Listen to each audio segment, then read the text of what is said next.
The office lights hummed after everyone left. Not loudly, just enough to remind the room it was still awake. Rows of monitors rested in blue standby, their glow reflecting faintly off the glass walls. Outside, the city continued as it always did. Traffic threading through streets, windows lighting and dimming, lives overlapping without noticing her absence. Anaya Rao remained seated, not because the work demanded it. The work was finished, clean, complete. She stayed because leaving meant returning to an apartment that echoed when she closed the door. She shut her laptop carefully, as if sound mattered now that no one else was listening. In the dark glass of the conference room wall, her reflection hovered.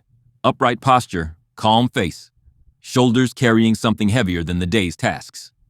Capable, composed, tired in a way sleep never fully reached. The project was ahead of schedule.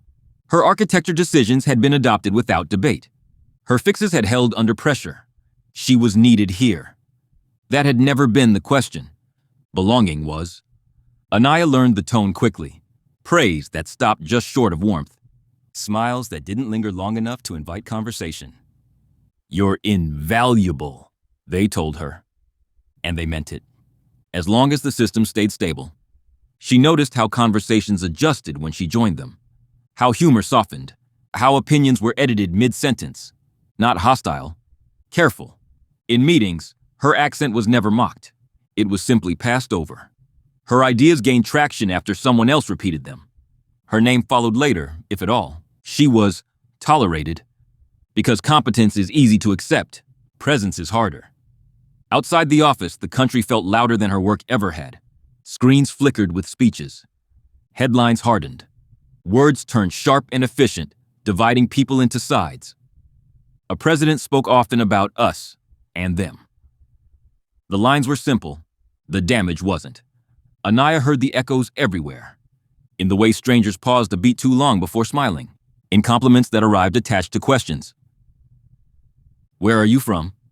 "No, where are you really from?" She answered politely. She always did. But the weight accumulated quietly, like dust no one cleaned because it wasn't immediately visible. At night, Anaya sat at her small kitchen table and scrolled through immigration forms, dates, deadlines, acronyms she understood too well. Citizenship lived in her mind like a locked door, close enough to touch, far enough to bruise hope.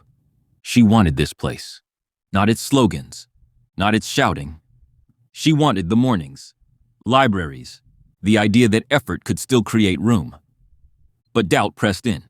Was she naive to want belonging from a country still arguing with itself? Her mother called from home, voice steady through the phone. Asked if she was eating, if she was safe. Anaya said yes. She didn't say lonely. Love felt like another unfamiliar system. Dating apps flattened people into decisions. Swipe, pause, disappear. She met men who admired her intelligence until it moved faster than theirs. Men who wanted her culture as decoration, not history. She wondered if love here required shrinking, if being chosen meant being quieter. Some nights, she lay on the couch fully dressed, staring at the ceiling, asking no one in particular whether wanting more was a flaw. The shift didn't arrive dramatically. No confrontation, no speech. It came on a Sunday morning. Anaya sat in a cafe near her apartment, steam lifting slowly from her cup. Light filtered through the window, settling gently on the table. Two women laughed nearby, unapologetic, uncontained. She felt something settle in her chest. Not anger, clarity. She couldn't control the climate, political or social. But she could decide how much of herself she would hide to survive it. She realized how often she'd been negotiating her presence, softening edges, offering gratitude for tolerance. That morning, she stopped. She opened her notebook, not to plan, but to draw lines. I will not apologize for being visible. I will not trade dignity for acceptance. I will not postpone joy waiting for permission. The words surprised her. They stayed.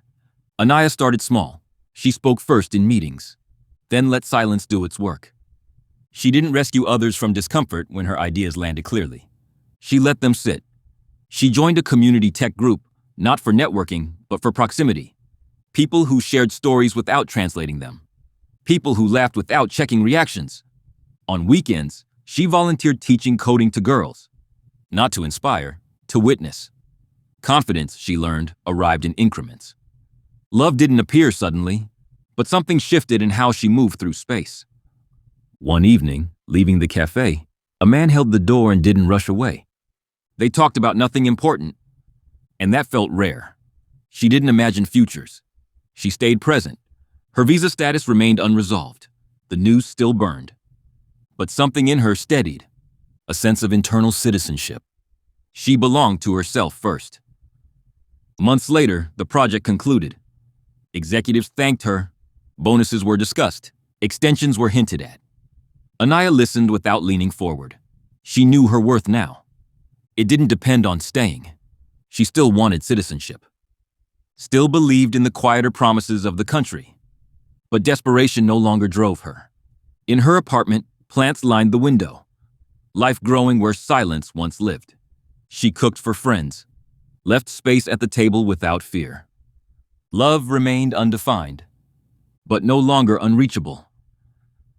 Anaya understood something simple. Belonging isn't granted by systems alone. It's practiced, daily, in how you stand. She turned off the lights that night, and the room felt full.